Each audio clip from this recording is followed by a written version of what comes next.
जय श्री राम दोस्तों। चलते हैं आज की अपनी नई कहानी पर।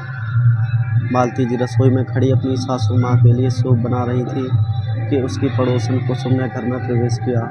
आवाज़ सुनते ही मालती जी ने गैस बंद की और बाहर निकली। तब तक कुसुम जी सोफे पर विराजमान हो चुकी थीं। मालती जी ने घड़ी की तरफ देखा, शाम के 6 बज चुके थे। चलो अभी अम्मा को सूप देने में टाइम है, यही सोचते हुए अभी वहीं बैठ गई। हाल चाल लेने देने के बाद कुसुम ने मालती जी से कहा, परसों सुबह 5 बजे मंदिर में बसे हरिद्वार जा रही हूँ। तू कह रही थी ना कि तेरा बड़ा दिल है गंगा स्नान का, तो तुझे बताने आई हूँ। 2 दिन का टूर है, परसों जाना है, 8 तारीख को, 10 को वापसी है। मैं तो जा रही हूँ, तू भी साथ चलेगी क्या? और तेरा गंगा स्नान भी हो जाएगा। नहीं भाभी जी, मैं कैसे जा सकती हूँ? अम्मा को किसके सहारे छोड़ूंगी? क्यों, सारा दिन के लिए तूने नस रखी है ना।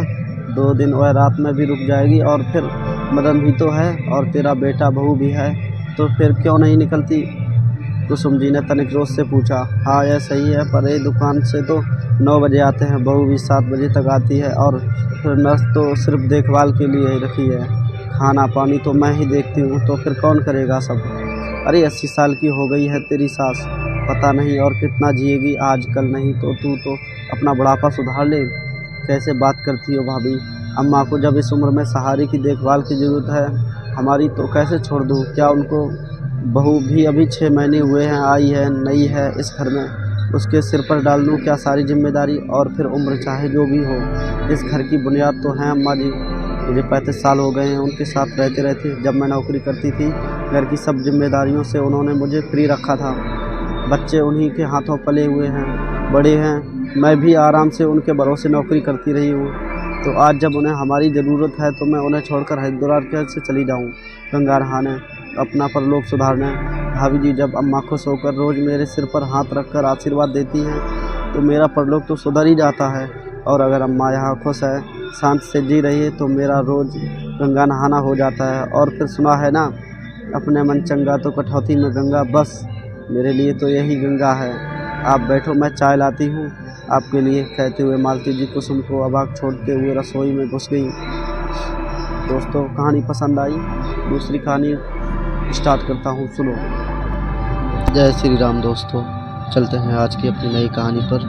कहानी का नाम है सुकून। शहर की बहुत बड़ी मिठाई पकौड़ों की दुकान थी, जिसके ब्रेड पकौड़े और समोसे बड़े मशहूर थे।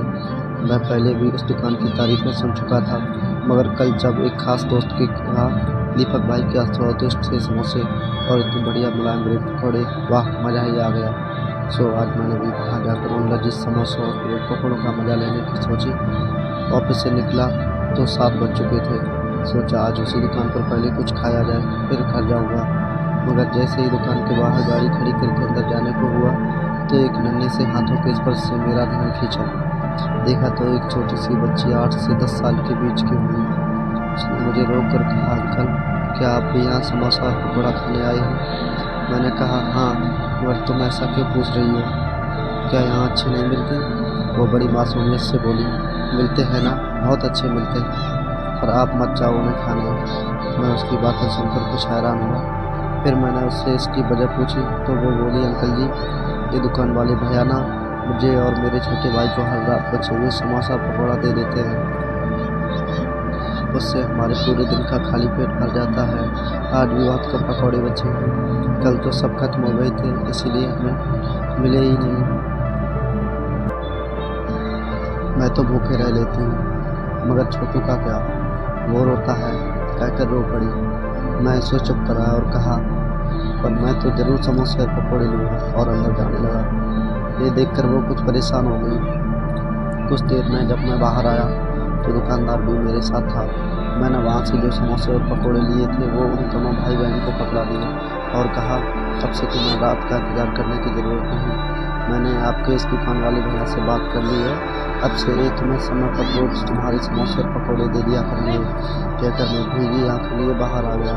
मेरे दोस्त, मैंने वो ब्रेड पकौड़े और समोसे तो नहीं खाई, मगर उनका स्वाद सच में मेरे मन में था, क्योंकि मैंने दुकानदार से हर महीने कुछ रुपए देने का वादा किया था, जिसके बदले वो बिना कुछ बताए उन दोनों भाई बहन को रोज उनके मनपसंद स्वादिष्ट समोसे और पकौड़े ये दे दिया करेंगे। दोस्तों, मेरे पिताजी कहते हैं कुछ काम ऐसे होने चाहिए जिसे करने में आपको और आपके मन को सुकून मिले। सचमुच मुझे तो वह मिला।